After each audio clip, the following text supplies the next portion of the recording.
Proverbe chapitre 14, le verset 14. Nous lisons la parole du Seigneur. Proverbe chapitre 14, le verset 14.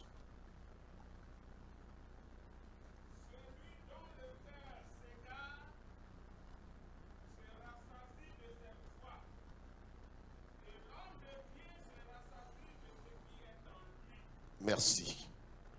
On va rester debout et lire encore un autre passage. Le verset, Proverbe chapitre 14, le verset 12.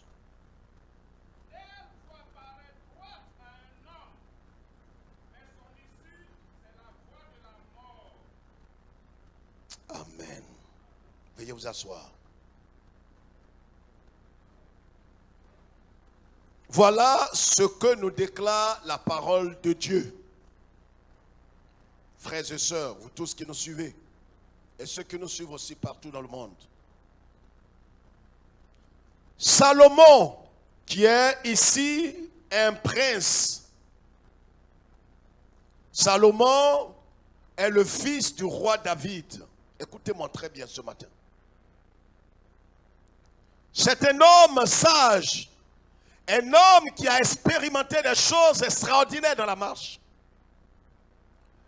Quand Dieu l'a choisi pour être roi, il a fait une seule demande. Et la demande qu'il a faite à Dieu, Dieu lui a dit, tu peux demander la mort de tes ennemis. Tu peux demander ce que ton cœur désire. Il a demandé à Dieu de lui donner la sagesse, de lui donner la capacité de comprendre et d'avoir cette force-là de résoudre n'importe quel problème. Dieu, dans son amour, va lui donner une sagesse qu'aucun être humain n'a eue sur la terre. Dieu va lui donner une sagesse divine. Dieu va lui donner une sagesse qui surplombe toutes les sagesses des êtres humains sur la terre. Au point où le roi Salomon va régler des problèmes les plus compliqués. Et la notoriété, le témoignage de David, du roi Salomon, est allé partout la terre.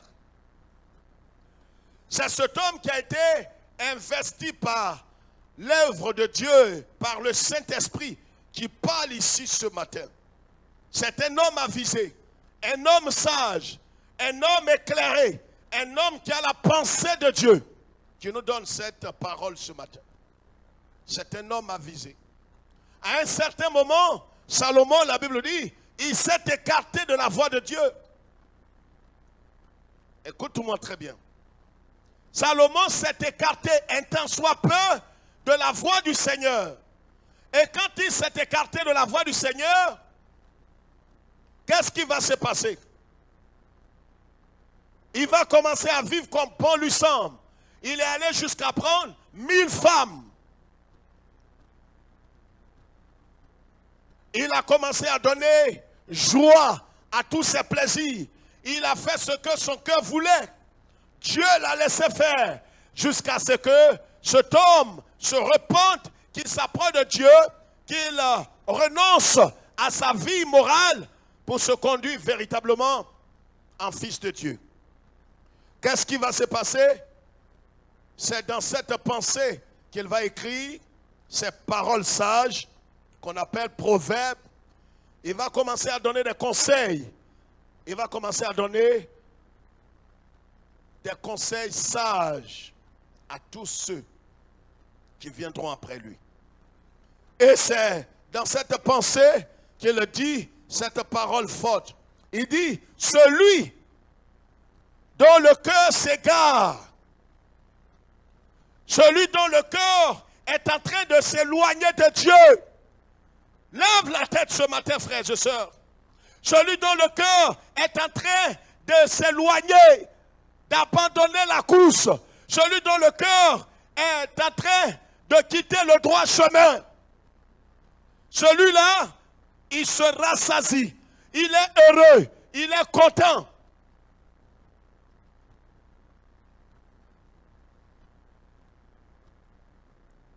Tout ce que son cœur désire, Il apprécie tout ce que son cœur lui commande de faire.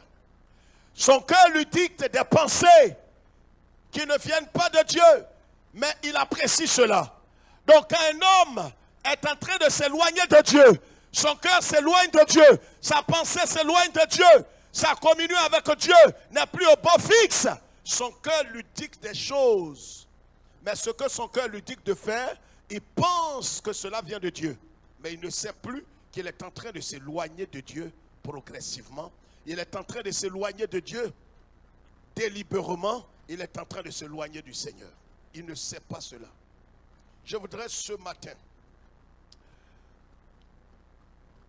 partager cette parole avec chacun de nous. Où en es-tu dans ta marche avec Christ?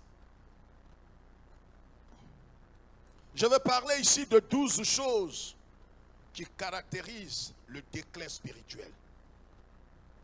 La déchéance, les rétrogrades. Les signes irréversibles vers le déclin spirituel. Voici le thème de mon message ce matin. Les signes irréversibles. Il y a des signes quand un homme est malade. Quand vous avez le paludisme, vous avez la fièvre typhoïde. Quand vous avez une maladie quelconque, vous allez voir une chose. Qu'est-ce qui va se passer? Vous allez avoir des symptômes.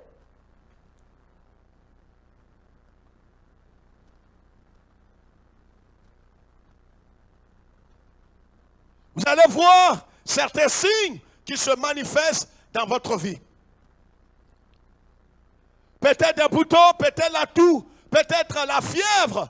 Quelque chose va se manifester et ça va attirer votre attention pour vous montrer véritablement que vous êtes en train d'être malmené par un mal, par une maladie. C'est pareil dans la foi chrétienne. Il y a des signes qui montrent qu'un homme est en train de perdre sa substance spirituelle. Un homme est en train de mourir spirituellement. Un homme est en train de se séparer de Dieu. Il y a des signes qui montrent cela.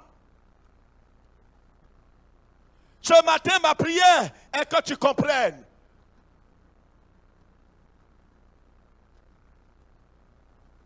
Que ces signes-là, tu puisses les discerner.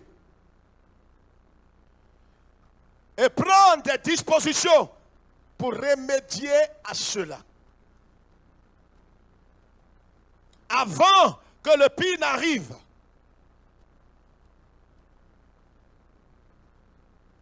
Tu dois être en mesure de comprendre qu'en vérité, il y a des choses qui attirent notre attention spirituellement parlant, qui montrent que nous sommes en train de nous éloigner de Dieu. Cela est arrivé à tous ceux dans la Bible qui craignaient Dieu, qui à un certain moment ont donné leur cœur au Seigneur, qui marchaient dans la droite ligne, qui marchaient sur le chemin étroit, qui avaient la joie de servir le Seigneur, la joie de vivre, la joie d'honorer le Seigneur. Ceux-là, à un certain moment, ont commencé à s'éloigner progressivement de la foi. Et qu'est-ce qui va se passer? Ils vont rentrer dans ce qui est pire, rentrer dans l'endurcissement et vont perdre leur âme. Il y a des signes qui ne trompent pas, mes frères et sœurs. C'est pourquoi Salomon dit que celui dont le cœur s'égare, le cœur est la représentation de toute une entité. Celui dont le cœur s'égare, quand un homme est en train de s'égarer, quand un homme est en train de s'éloigner de Dieu, quand un homme est en train de perdre la foi, son cœur se réjouit de tout ce qu'il vit. Je voudrais que ce matin, tu ouvres tes yeux spirituels. Tu comprennes à quel stade, à quel niveau tu te situes. Est-ce que tu es encore vivant? Donne-moi le temps, s'il te plaît. Est-ce que tu es encore vivant? Est-ce que tu es encore véritablement dans la pensée du Seigneur? C'est à toi de répondre à ces paroles. Il y a des signes. C'est ce qui est arrivé à Pierre, ce qui est arrivé à Judas Iscariote, c'est ce qui est arrivé aux gens du temps de Noé.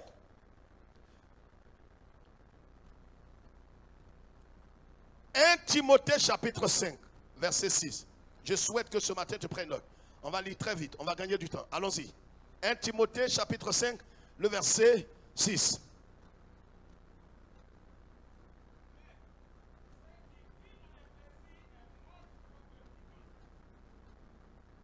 Mais ceux qui vivent dans les plaisirs sont morts, quoique apparemment vivants. Vous les voyez vivants, vous les voyez agités, vous les voyez parler, vous les voyez parler, chanter, prier. Mais apparemment ils paraissent vivants, mais ils sont morts. Est-ce que tu ne parais pas vivant? Est-ce que tu ne parais pas véritablement vivant? Mais est-ce que tu es vraiment vivant? Est-ce que depuis un certain temps, tu n'es pas en train de t'éloigner de la foi? Est-ce que tu n'es pas en train de perdre la foi? C'est à toi de répondre à cela. Je parle de déclin. En français, quand on dit déclin, on parle souvent du déclin du soleil. Le déclin, c'est quoi? C'est quand une entité diminue. Quand une entité diminue de 4 choses principales, si tu écris. Si vous prenez par exemple le soleil, qui est à son déclin,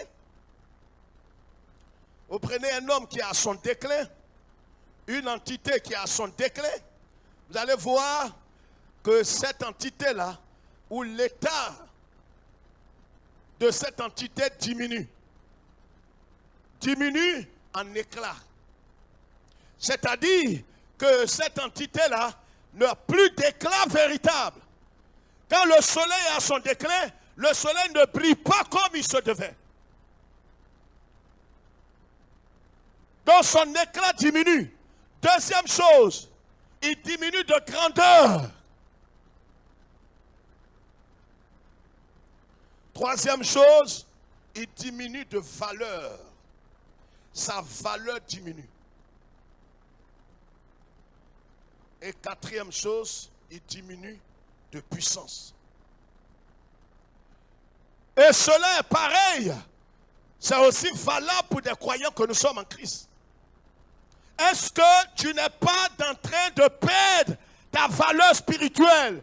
Tu n'es pas en train de perdre ta puissance spirituelle. Tu n'es pas en train de perdre ton éclat spirituel. Est-ce que tu brilles comme par le passé, où tu t'étais converti, où tu étais né de Dieu, où tu passais et les hommes voyaient la lumière de Dieu sur ta vie, la gloire de Dieu sur ta vie, la lumière de Dieu sur ta vie? Est-ce que cela est encore valable aujourd'hui? Peut-être tu continues de faire du bruit, mais spirituellement, tu es mort. Ma prière ce matin, Dieu m'a parlé depuis 2 semaines. Ma prière ce matin est que tu ne meurs pas physiquement dans cet état.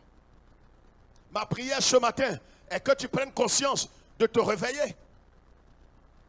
C'est ce que l'apôtre Paul, en parlant aux Éphésiens, a dit.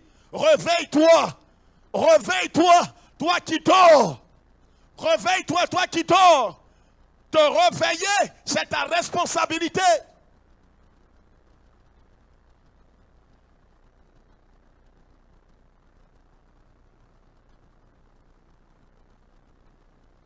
Le sommeil nous expose à des choses qu'en temps normal, quand nous sommes éveillés, nous ne pouvons pas faire, nous ne devons pas faire. Le sommeil t'amène à faire des choses incontrôlées. Quand quelqu'un est en train de dormir, il s'expose à la mort. Très important. C'est pourquoi, voyez, le déclin est aussi synonyme de quoi? Déchéance, décadence, ruine, abaissement. Quand quelqu'un est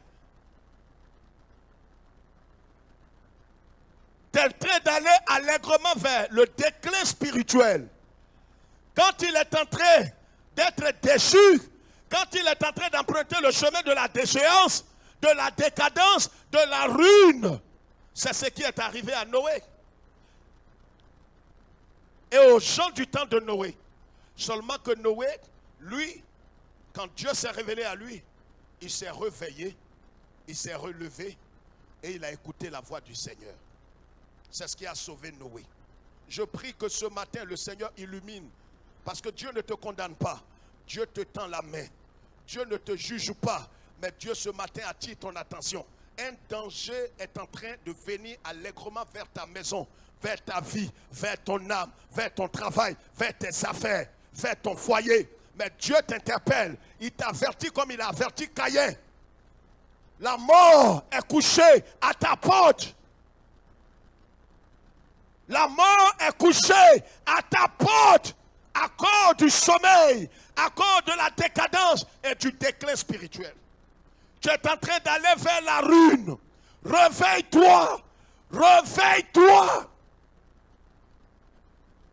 Où tu en es dans ta vie spirituelle. Toi qui étais scellé par le passé. Toi qui priais. Toi qui étais revêtu de l'esprit. Qui témoignait ta foi. Toi qui ne manquais pas aux réunions. Toi qui avais l'amour de ton frère et de ta soeur. Qu'est-ce que ces valeurs spirituelles sont devenues dans ton cœur? Aujourd'hui, tu es devenu insensible. Tu es retourné à la bière. Certains sont retournés à des orgies. Certains sont retournés à l'immoralité, au mensonge, au point où ils sont devenus insensibles.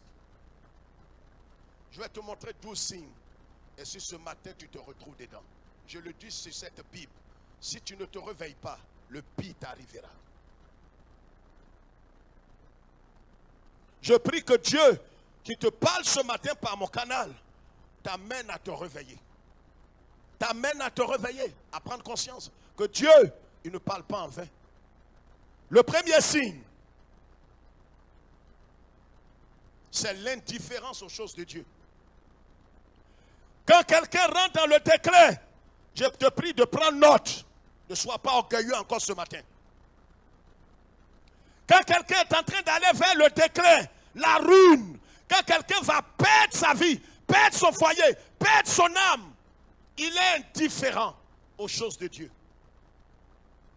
Parler de prière, parler de veillée, parler de culte, parler de cellules, parler de jeûne et prière, il s'en moque.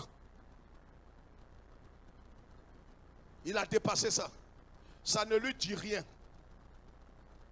Est-ce que ce n'est pas ton état spirituel?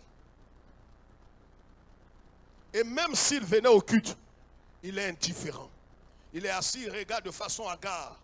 Son âme est aujourd'hui froissée. Son esprit est froissé. Le Saint-Esprit en lui est attristé. Parce qu'il est rentré dans des considérations humaines et charnelles.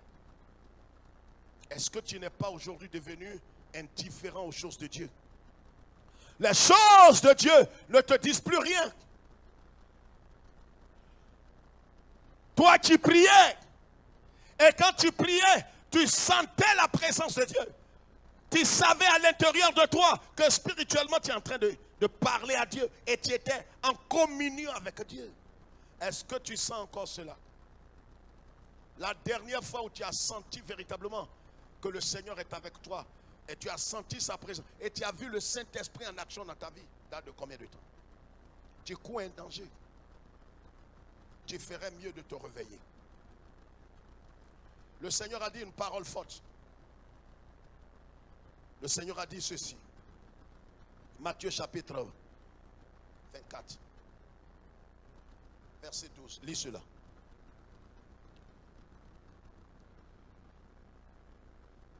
Allons-y vite, s'il te plaît. Et parce que l'iniquité se sera accrue. Parce que l'iniquité se sera accrue. Écoutez ce que Jésus dit. Ce n'est pas un apôtre. C'est le Seigneur lui-même, Dieu fait chair, qui parle. Regardez ce qu'il dit. Et c'est dans ce temps que nous sommes. Oui. La charité du plus grand nombre se refroidira. L'amour du plus grand nombre. La charité, c'est l'amour. L'amour du plus grand nombre. C'est Jésus qui dit dans les derniers temps, avant son avènement. Avant que lui, Jésus, ne revienne, l'amour du plus grand nombre. C'est Jésus qui dit. Il parle des chrétiens convertis. Parce que quelqu'un qui n'est pas converti, on ne peut pas parler de l'amour de Dieu. Est-ce que tu n'es pas en train d'accomplir la prophétie du Christ? Le Seigneur dit l'amour du plus grand nombre. La plupart, je dis chrétiens, il y a au moins 7 qui vont se refroidir.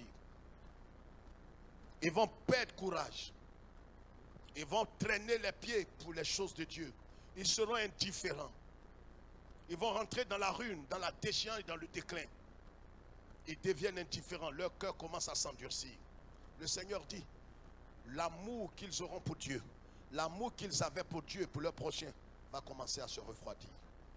Le zèle qu'il avait, lui qui était souriant, heureux d'appartenir au Seigneur, maintenant il considère ce qu'il n'a pas.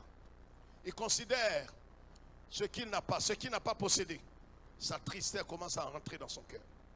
Il commence à rentrer dans des jalousies, dans des considérations charnelles. Est-ce que ce n'est pas l'état de ton âme? Toi seul est mieux placé pour répondre.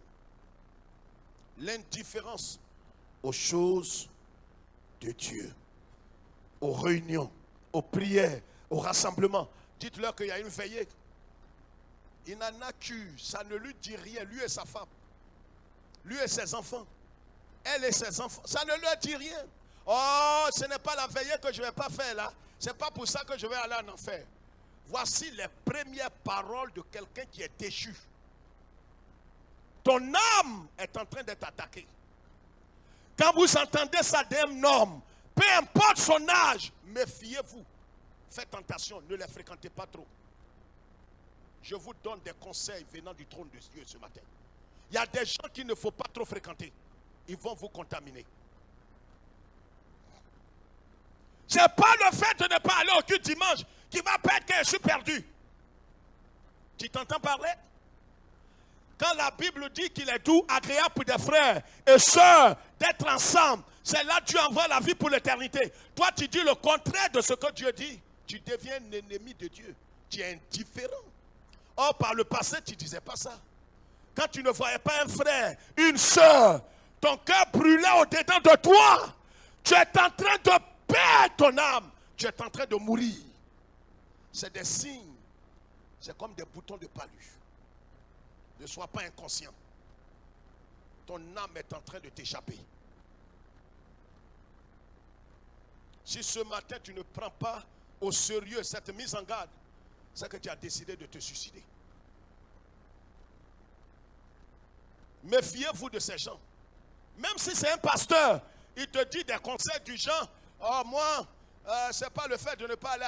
Le fait, même si on est à l'église tous les jours, ça donne quoi? Je ne suis pas allé à la veille des femmes, à la veille à la cellule. Je ne suis pas allé à la veille. Ce n'est pas ça qui va me diminuer. Ce n'est pas ça qui va me diminuer. Quand vous entendez ça, faites attention. C'est soit c'est une femme qui est déchue, une femme qui est en train de vendre son âme, mais ce n'est pas que c'est progressivement, mais que l'ennemi a commencé son œuvre dans son cœur. Tu crois que le diable est bête, il est inintelligent et qu'il vient avec des cornes. Non, il vient avec des petites touches.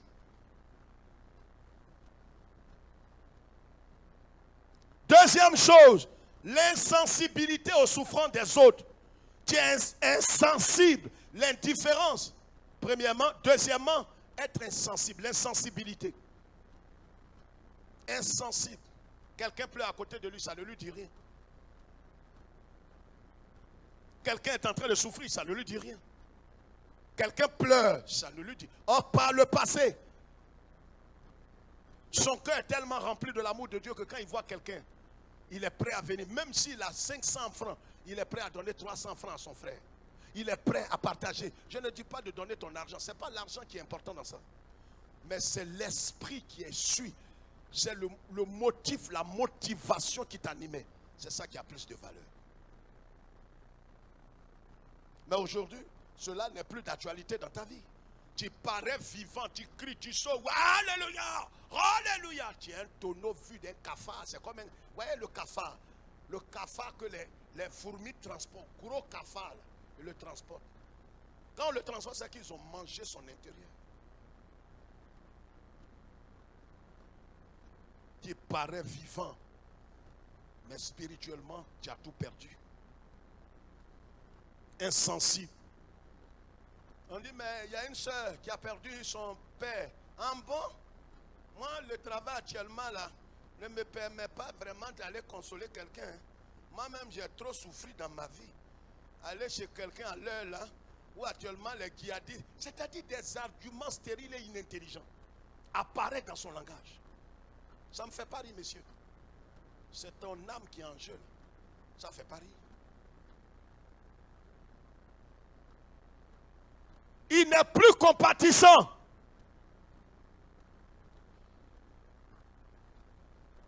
Tout le monde peut se déplacer pour aller fortifier, encourager.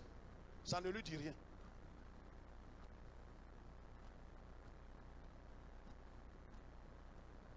Moi-même, je souffle là, qui me voit et puis lui allait dire Yako à quelqu'un. Arrivé là-bas, dites-lui Yako de ma part.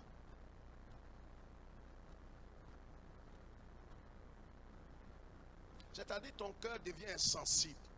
Toi qui étais compatissant, miséricordieux, tu n'es plus sensible. Tu n'es plus sensible. Ça veut dire qu'il y a quelque chose qui ne va pas. Mais ça, tu sous-estimes. Tu sais, tous ces signes-là, tu peux les sous-estimer jusqu'à ce que le dernier signe arrive. Troisième chose, l'impatience aux promesses de Dieu. Quand quelqu'un est en train d'aller vers la déchéance, il est impatient. Vous vous demandez, mais pourquoi il est agité ces derniers temps? Ah, on crie, on crie, on crie, on prie. Ça fait combien de jours de jeûne j'ai fait? Je n'ai rien vu. Seigneur, Seigneur. En tout cas, si je ne vois rien, moi-même, je vais prendre le devant des choses.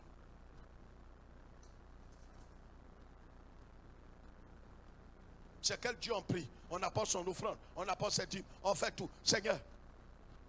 En tout cas, en même temps, mieux, si tu n'agis pas ces temps-ci, Seigneur, je t'ai parlé, hein. Moi, tu vas dire qu'on a gâté ton nom. C'est toi-même qui vas commencer. Quand tu es en train de dire ces folies-là, ces folies-là, le ciel est calme. Ton âme chétive, si ça va en enfer, ça ne remet pas le ciel. Ton âme qui est chétive, là, si ça va en enfer, ça ne remet pas le ciel. Dieu aura tout fait pour toi. Tu as l'impression que Dieu, voyez, ces sentiments qui avaient été balayés dans ta vie commencent à revenir. Tu as l'impression que Dieu te doit trop de choses, que Dieu est trop lent dans l'accomplissement de ses promesses dans ta vie. Seigneur, où est l'enfant que je t'ai donné? Je suis marié, ça fait combien d'années? Oui, parce que la croix, j'en ai trop porté. Je m'en fous de la croix maintenant. Je m'en fous de la croix maintenant, Seigneur. Je m'en fous de la croix. Mais Dieu traite avec la croix depuis la Genèse jusqu'à l'Apocalypse. Dieu traite avec le bois.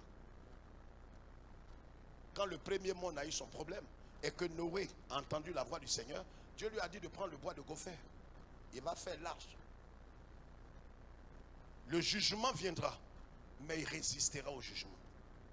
Il subsistera au jugement.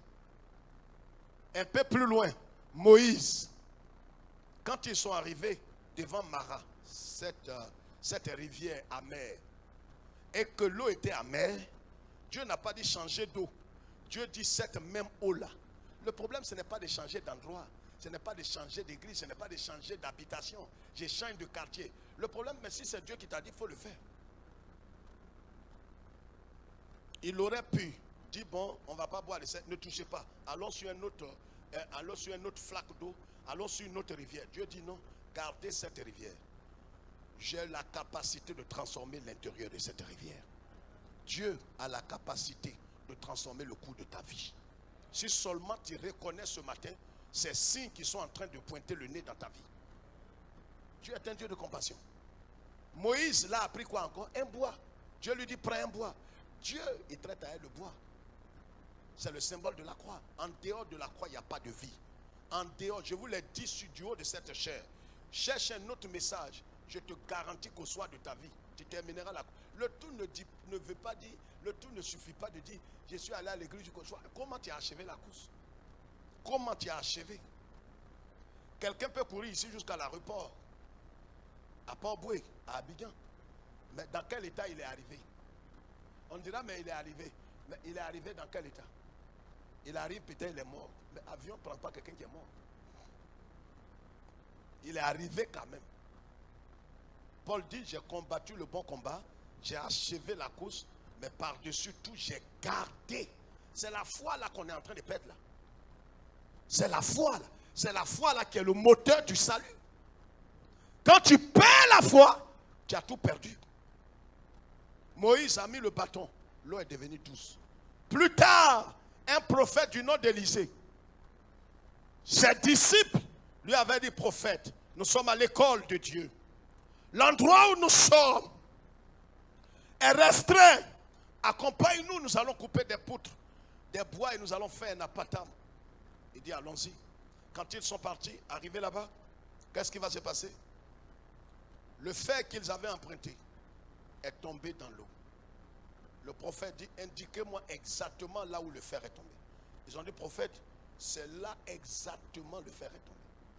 Mais de mémoire d'homme, un bois ne peut pas faire submerger le fer. Le prophète coupe un bois et il met ça sur l'eau. Et comme un aimant, le fer quitte dans l'eau, vient se coller au bois et le prophète Élisée enlève. Tu ne revivras pas en dehors de la croix. Tu n'achèveras pas la course en dehors de la croix. La croix, c'est le symbole d'accepter de demeurer dans la mort vis-à-vis du péché, renoncer à toute sa gloire, son honneur et accepter de porter l'opprobre de Christ. C'est à ce prix-là seul que tu achèveras la course. C'est ça la signification de la croix. Jésus lui-même, Dieu fait homme, il vient sur la terre. Il n'est pas mécanicien. Écoute bien quand on parle. Jésus s'en va être quoi? Charpentier. On travaille avec quoi? Comment? Laisse quelqu'un répondre ce matin. Toi, tu sais que ton cœur est en train de te quitter. Laisse ton frère qui est un peu vivant la répondre. Il travaille avec quoi? Encore cette affaire de bois.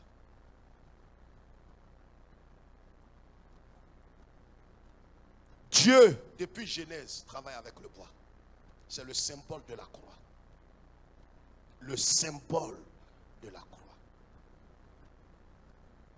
C'est pourquoi la solution à ton sommeil, à ta décadence, à la ruine qui a commencé dans ta vie, c'est d'accepter d'exposer ton cœur. Laisser tomber tes attentes irréalistes, stériles, vaines. C'est de rentrer dans le contentement et de dire, Seigneur, je m'attends à toi. Tu ne me dois pas. Je viens à toi tel que je suis. Conduis-moi tel que je suis, Seigneur.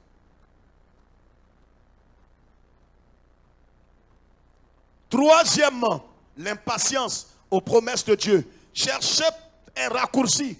Veut un miracle maintenant. Il ne peut pas attendre. Je ne peux plus attendre. Je ne peux plus.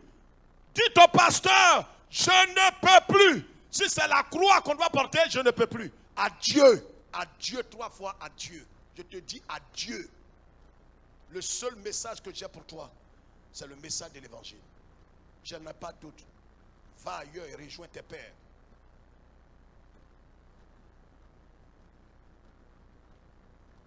Va avec ta fortune et tes dîmes. Merci pour ton séjour. Je ne peux pas rire pour ça, monsieur. Impatient quand vous voyez quelqu'un qui est agité et qui tremble. Où est mon miracle? Où est mon miracle? Où est mon mariage, mon enfant? Où est ma guérison? Trop, c'est trop. Trop, c'est trop. Éloignez-vous de lui. Il a goûté au fruit de la mort. La Bible dit que le fruit de l'esprit, c'est la patience. Même si je dois attendre Dieu pendant 50 jours, je dois l'attendre. Parce que c'est la bénédiction de l'Éternel qui enrichit et n'est suivie d'aucun chagrin. C'est la bénédiction. Tu peux te trouver un mari, un homme qui va coucher avec toi, qui va t'emmener à la mairie. Tu en trouveras. Tu peux trouver une femme. Mais la bénédiction de l'Éternel est différente de ce que tu vas trouver dans tes raccourcis. L'impatience, c'est l'un des symptômes de la décadence de la déchéance, du déclin. Quelqu'un qui veut perdre sa valeur, perdre sa puissance, perdre son éclat et perdre sa grandeur, il devient impatient. Et une impatience incontrôlée.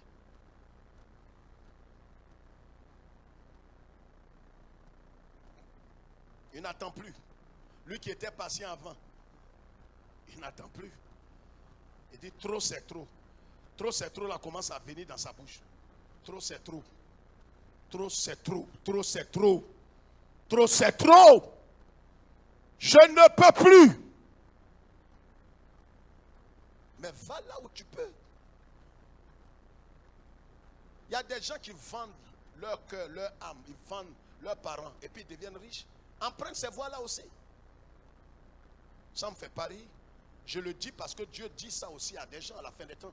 Le Seigneur Jésus dit, ceux qui volent, ceux qui trichent, ceux qui tuent, qui continuent. Si on t'a parlé que tu ne veux rien entendre, continue dans ta voie. Je te montre des secrets pour être riche rapidement. Des secrets pour avoir un enfant. Si tu n'as pas d'enfant, hein, ton mari ou ta femme. Mais il y a des secrets pour avoir des enfants. Tu peux faire ça. N'attends plus. L'impatience. Quatrième chose. Le manque de contentement. Il ne se contente pas. Le peu qu'il a, il pense que c'est ça l'esprit de pauvreté. Ces pères spirituels qui sont sur les réseaux sociaux lui ont dit non, tu as la culture de la pauvreté. Ne te contente pas. Or, Dieu prêche le contentement dans la Bible. Dieu dit le contentement et la piété sont mieux que toute autre chose. Contentement ne veut pas dire tu es misérable, tu es malheureux, tu es inintelligent. Non, le contentement, c'est que je sais vivre dans la disette. Parce que même ce que j'appelle disette, le Seigneur ouvre ma porte chaque jour. Le Seigneur pourvoit mes besoins. Le minimum ne manquera jamais dans ma maison. La santé de ma femme, de mon mari, de mes enfants. Dieu nous a toujours fait grâce. On peut avoir l'argent et ne pas avoir la santé. Mais quand Dieu t'a fait grâce dans toutes ces choses, sois intelligent. Et dis-toi que dans les temps difficiles, si Dieu t'a soutenu, quand tu es en train de traverser des moments compliqués, des épreuves, pense à tout ce qu'il a déjà fait pour toi. Et ressaisis-toi. N'emprunte pas des raccourcis. Et ne sois pas mécontent. Aujourd'hui, le mécontentement peut t'entraîner dans le déclin, dans la déchéance. Cinquième, l'extrême indulgence envers soi-même. Il est indulgent envers lui-même de façon extrême. Oh, c'est rien. Il n'a pas prié depuis 3 jours, c'est rien. Il n'a pas jeûné depuis. Ça fait combien? 6 mois, je n'ai pas jeûné. Hein? Ce n'est pas ça qui va sauver. Ça ne me sauve pas. Ce n'est pas le jeûne qui sauve. Il tord le sang des versets. Il est indulgent envers lui-même. Il reprend avec l'immoralité, l'impudicité, la débauche, la fornication, le mensonge, l'aigreur, le ressentiment, le manque de pardon. Mais tout ça, il est indulgent envers lui. Oh, si je n'ai pas fait ça, ce n'est pas grave. On dit quoi? Il y a veillé aujourd'hui des femmes. Les femmes de quoi? Galilée. Oh, je ne suis pas parti, ce n'est pas important. Ce n'est pas à cause de ça que je vais perdre mon âme. Le seul fait que je ne suis pas allé à l'église un seul jour, c'est pas ça, on va dire, je suis perdu. Hein? Le mardi aussi, ça fait combien? 4 mardis et je ne suis pas allé à l'église. Ce n'est pas ça qui va me perdre. Ce n'est pas ça. Je vous dis devant Dieu. Quand vous entendez, si vous avez entendu quelqu'un dire ça de sa propre bouche, je vous le dis devant le Seigneur dont je suis serviteur. Éloignez-vous. Je n'ai pas dit de ne pas parler avec lui, mais arrêtez de marcher avec une telle personne. Il va vous communiquer son esprit de déclin, de déchéance. Parce que vous aussi, vous allez commencer à être indulgent extrêmement envers vous-même. Des choses que tu mettais en règle sur le champ, tu vas commencer à être indulgent. Quelqu'un m'entend ce matin? Est-ce que quelqu'un comprend ce que je suis en train de dire? Est-ce que quelqu'un comprend l'esprit ou l'esprit est en train de le conduire? Sixièmement, le relâchement dans le service de Dieu. Si c'était quelqu'un qui avait une responsabilité dans l'église, il commence à se relâcher. Il ne vient pas au service. Le travail qu'on lui a confié dans l'église, il ne fait plus. Même s'il le fait, il boude. Il va commencer à murmurer. C'est un relâchement. Lui qui était zélé par le passé de servir le Seigneur, il sert le Seigneur comme un fardeau pesant. On dirait on l'a étranglé. Hein? En tout cas, ça commence à devenir pénible maintenant. Les gens oublient que je suis jusqu'à Koumassi. Ils oublient que je suis jusqu'à Yopougon. Ils oublient que je suis jusqu'à Nyama. Oh, au début, tu ne pensais pas à tout ça. Hein? Mais c'est comme tes yeux s'ouvrent et tu vois que déjà tu es loin. C'est la déchéance là qui fait ça. Comment c'est maintenant tu sais que tu es loin? Comment? Et au début, tes yeux commencent, le diable commence à ouvrir tes yeux. Tu vois, on parle de la croix, la croix, la croix. Entends ta camarade qui est partie là. Elle s'est mariée. Mais je te le jure sur cette Bible, rejoins-la et marie-toi. Si tu me vois parler mal de toi, que Dieu me châtie. Je vous donne la liberté d'aller là où vous voulez. Si c'est ce que le Seigneur vous dit, allez-y. Va là où on te dira, en un jour, 2 jours, tu peux te marier. C'est mieux de rejoindre tes gens. Rejoins-les. C'est du fond du cœur, je te dis ça. Rejoins-les. Si c'est là-bas, tu peux trouver ton bonheur, va.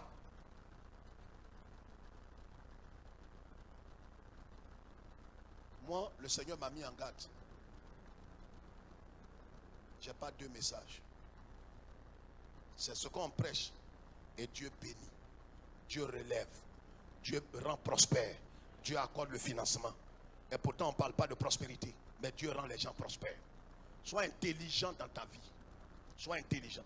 Mais quand quelqu'un a l'esprit froissé, l'esprit qui est complètement sous le contrôle des démons et qu'il est en train d'aller vers l'enfer, son âme est liée à l'encre de l'enfer qu'il est en train de partir, il va dire des paroles.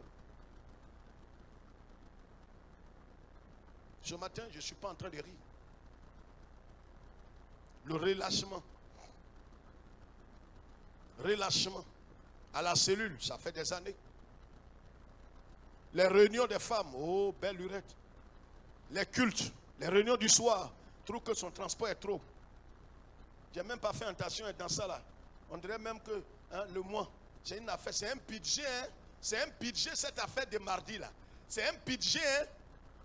Mine de rien, je dépense au moins 9 000 francs. Au début, à quoi tu pensais? Tu vois, c'est ce qui est arrivé à Ève. Ses yeux se sont ouverts. Moi-même, on dirait, je suis bête, quoi. Donc, c'est dans ça que je suis depuis 4 ans, 5 ans. Hein? Donc, mon argent comme ça, tous les mardis, les dimanches. Oh Seigneur, je ne peux plus continuer. Amen. Que Dieu te bénisse. Que Dieu te donne un cœur qui ne te permet plus de supporter ça.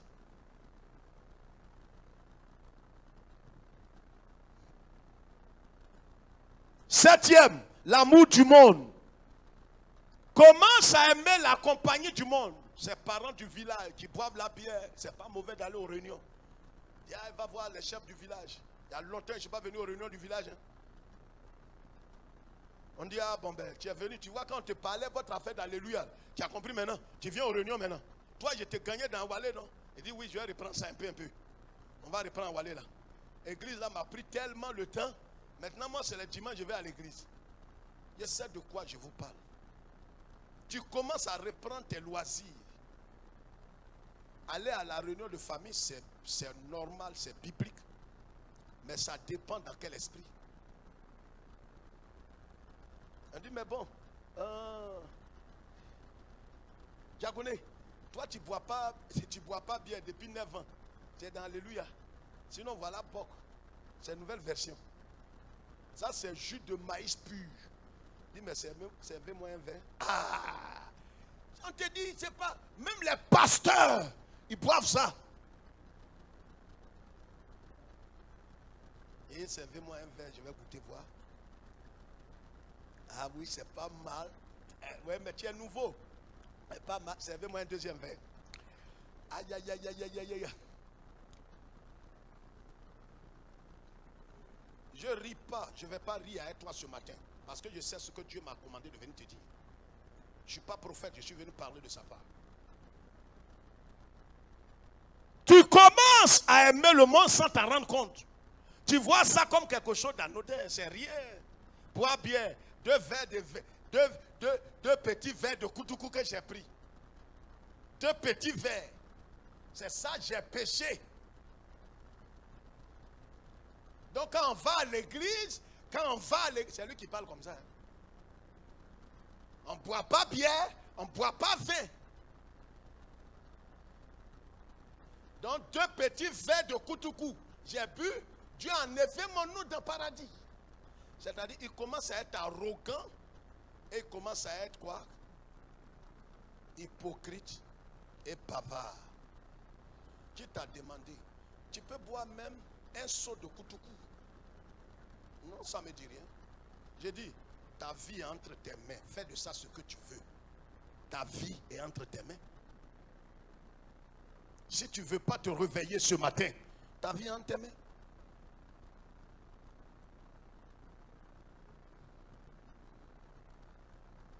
L'amour du monde. Les réunions du soir, non, ça, elle a mis croix dessus. Parce que c'est à la même heure qu'on fait passer les films brésiliens. La beauté du diable. Et un coup, la soeur qui était née de nouveau, qui avait l'esprit de Dieu et le discernement, commence à voir un coup que le diable est beau. J'ai jamais su ça. C'est votre mariage qui a commencé. Comme il est beau.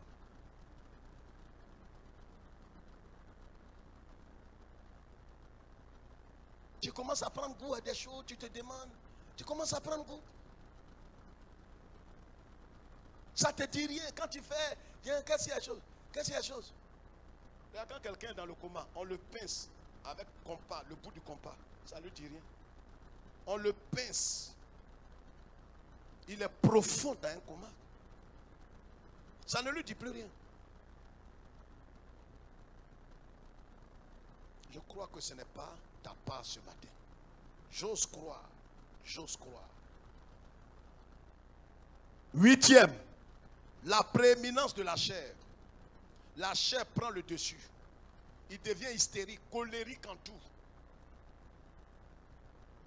Bavard, méchant,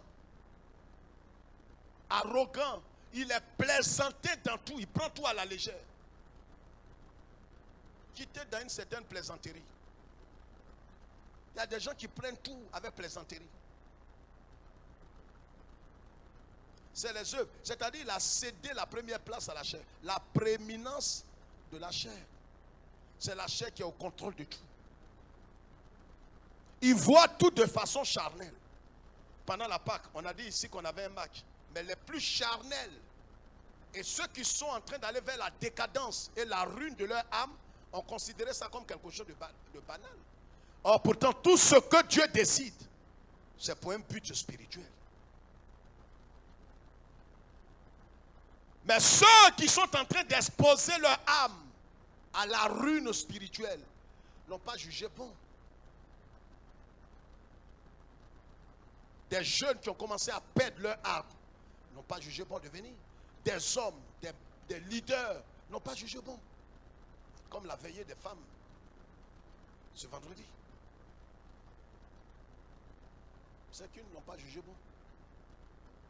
C'est pas mauvais en soi. Mais vous savez, quand tu es en train d'exposer ton âme au diable, tu prends tout à la légère. Rien ne t'effraie. Rien ne te dit quelque chose. Parce que tu es en train d'aller vers la chose la plus grave, l'endurcissement. Je prie que tu n'en arrives pas là. Je prie sincèrement du fond du cœur que tu n'arrives pas à l'endurcissement de ton cœur. Parce que là, il n'y a plus de solution. Rien ne l'effraie. Il banalise tout.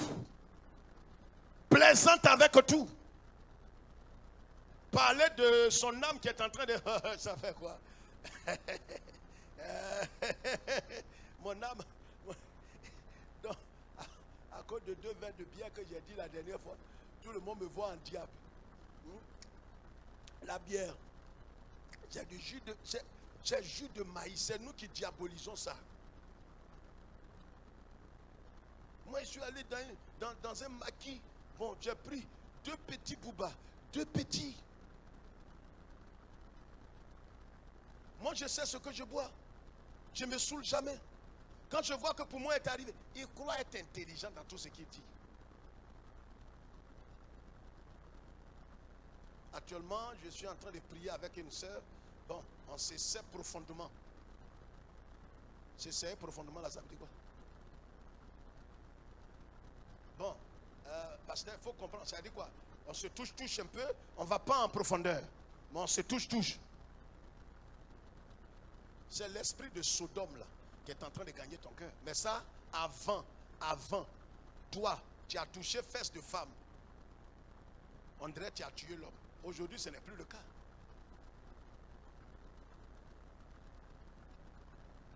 Tu touches sein de femme, ça ne te dit rien. Tu touches fesses, tu tapes sur fesses. Tu dis, non, on dit, mais tu sens rien. Tu dis, non, je ne sais pas quoi. Je ne sais pas, je suis dans une dimension. Moi, tout ça, ça ne me dit rien. Tu es mort il y a des mois. C'est toi qui ris. Il y a longtemps tu es mort. C'est ton enterrement qu'on n'a pas encore assisté. Il y a des gens, ils s'agitent. Je les croise au dehors, souvent dans les rues. Frère, pourquoi on ne te voit pas? Oui, il faut dire que le vieux, il faut dire que bon, ben, quand tu vois, je suis rentré dans un truc, et bon, tu vois, et que vraiment, tu vois, quoi, le vieux. Donc, tu le vois, on dirait un serpent. Quand il finit, il lui dit que Dieu te bénisse. Parce que lui, là, je suis certain, comme demain, lundi, je sais ce qui va lui arriver. Trouver une femme. Ma soeur, ça fait un bon moment. Il faut dire que papa, je suis là. Et je suis là. Bon, les temps sont difficiles. Tu racontes quoi? Dieu te doit quelque chose à ta famille, à toi. Comment tu réfléchis même? La vie chrétienne, tu es venu prendre quelque chose. Ce que Jésus te devait, c'est le salut de ton âme. Il a enlevé ton nom en enfer. Le reste là, il ne te doit rien. Demande à tes parents.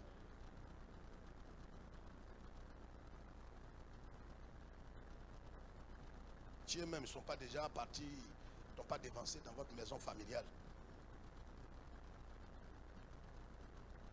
Neuvièmement, des fausses excuses, des excuses stériles. Pourquoi il y a ça? Non, il faut dire que bon, ben, quand le soleil s'est levé et que la pluie a commencé, quand la pluie a commencé, il a dit, ah Seigneur, il y a la veillée et puis la pluie tombe comme ça, c'est que ce n'est pas le plan de Dieu que j'aille. C'est quel soleil qui brille comme ça en plein 16 heures là? On doit aller à la cellule, Seigneur, si c'est ta volonté, que le soleil de 16 heures là, se calme un peu. Ah chérie, le soleil là ne veut pas se calmer, c'est que ce n'est pas le plan de Dieu pour moi aujourd'hui. Celui d'aujourd'hui là, vous allez faire sans moi. La cellule même dans sa maison devient encombrant, gênant, ça les fatigue. J'ai dit au pasteur, à compter de ce message, fermez des cellules que vous devez fermer. Même s'il faut avoir 2 cellules, c'est mieux que de gêner des gens. Je n'aime pas gêner des gens. Lydie, dans la Bible, la première femme qui a permis en Europe que l'église rentre dans sa maison, elle a dit à Paul, si vous me jugez utile, c'est des gens qui doivent voir les pasteurs pour dire, pasteur, si vous me jugez utile, que vous pensez que je peux abriter la maison de Dieu, venez chez moi et commençons la cellule. Dans la Bible, tous ceux qui avaient l'église dans leur maison, c'est eux-mêmes qui ont demandé aux apôtres, apôtres, regardez ma vie, si vous jugez utile, commencez une église dans ma maison, une cellule. Ce n'est pas le pasteur, c'est vrai, on t'a forcé, on demande pardon, mais on va fermer la cellule. Ceux qui voudraient qu'il y ait une cellule dans leur maison, c'est vous qui devez voir le pasteur pour dire, pasteur, je suis marié légalement, je tiens mes enfants dans la soumission, venez commencer une cellule dans ma maison. Dans la Bible, tous ceux qui voulaient, il y a des maisons qui ne sont pas dans les conditions pour qu'il y ait une église. Tu viens en concubinage. Tu es une femme qui frappe son mari. Une femme irrespectueuse. Tu es un mari clochard, têtu, pervers. En pleine cellule, on sait que toi tu es de la cellule, il vient avec une autre femme dans la chambre. Non, ta maison n'est pas encore prête pour recevoir l'église de Dieu. C'est pourquoi si une église est dans une maison, respectez la maison. Des fausses excuses. Quand vous entendez ça, C'est pourquoi maintenant, certains ont remarqué. Pourquoi on ne t'a pas vu? Oui, pasteur, il faut dire que quand la pluie est tombée, il y a un soleil qui est sorti. Et quand le soleil est sorti, il a dit, Seigneur, c'est quel soleil qui brille comme ça? Et la pluie un coup encore. Pasteur, la pluie a repris encore, de plus belle. Et quand ils voulaient sortir, ils ont coupé le courant dans le quartier. Comme ça. Ils ont coupé le courant dans tout le quartier. Il va promener sa main. Si tu n'en as pas ta tête, il va te taper. Parce que tellement, avec ces arguments stériles, honteux, que quelqu'un de son âge intellectuel ne va pas dire, ils ont coupé le courant.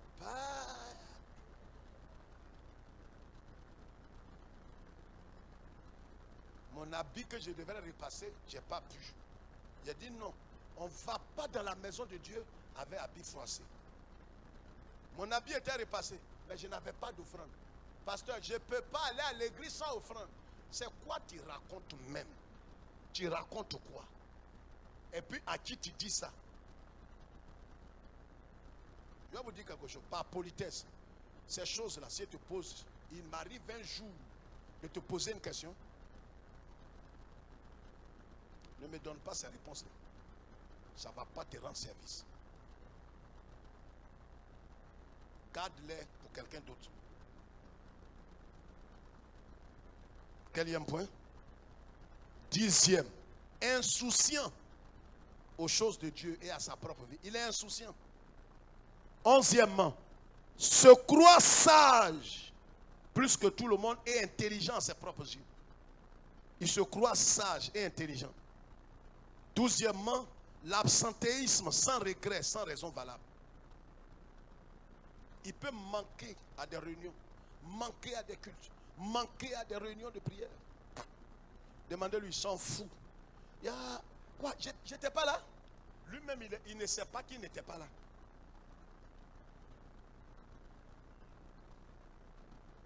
Que Dieu ait pitié de ton âme. Que Dieu ait pitié de toi. Que Dieu t'aide ce matin. Et qu'il ouvre tes yeux à comprendre ces choses importantes. Nous allons nous lever. L'absentéisme sans regret et sans raison valable. Il s'absente. Vous allez lui demander pourquoi tu t'es absenté. Bon. Si on veut bien, il faut dire que même, pasteur, actuellement, les sorciers sont en train de grouper sur moi. Les attaques pleuvent de partout. Et lui qui est en train de parler là, les sorciers font quoi de lui? On se tient debout.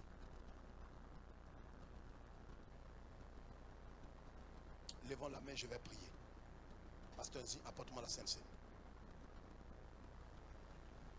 Pendant que je prie, je vais faire une brève prière. Dieu des cieux, si c'est toi qui m'as parlé, je prie afin que ces quelques paroles que nous avons vues ensemble soient enracinées dans le cœur de ceux qui sont destinés à la vie éternelle. Et que tu les amènes à enflammer le cœur de ceux qui étaient morts. De la même manière que toi, Jésus, le vivant, tu as ramené Lazare à la vie. Que quelqu'un parmi nous aille ramener quelqu'un à la vie. J'ai dit que quelqu'un qui a été enflammé, dont l'esprit est réveillé ce matin, aille ramener quelqu'un à la vie. Peut-être son mari est mort spirituellement, sa femme est morte, ta femme ne vient plus au culte. Mais ça ne te dit rien, tu justifies ses péchés et ses infidélités. Tu justifies ses adultères. Tu justifies tout. Tu justifies les adultères de ton mari. Tu justifies la délinquance de tes enfants. À ce rythme, tu es en train d'éloigner Dieu de ta maison. Un homme normal ne justifie pas les adultères de sa femme, les adultères de son mari, la délinquance de ses enfants. Je prie que Dieu te parle avant minuit. Que ce message, le Saint-Esprit prenne ça pour tourmenter ton cœur jusqu'à ce que tu sois éclairé et illuminé. Amen. Si ton mari est en train de se perdre, que ça ne te dit rien, tu n'as jamais été une femme aimable. Si ta femme se perd et tu justifies ses absences, tu n'as jamais été un homme digne. Je te donne ces paroles pour que tu comprennes la décadence, la ruine de ton âme qui a commencé. Bénis-nous, Seigneur. Je te demande une seule chose ce matin. C'est que tu réveilles l'esprit de ceux qui sont destinés à la vie. Quand tu es arrivé au tombeau de Lazare, dans la nouvelle alliance, c'était dans un cimetière, mais tu n'as réveillé que Lazare seul. Parce que tu avais une mission pour Lazare. Que ce matin, ceux qui t'appartiennent, dont le nom est inscrit dans le livre de vie, que leur esprit soit réveillé au nom de Jésus.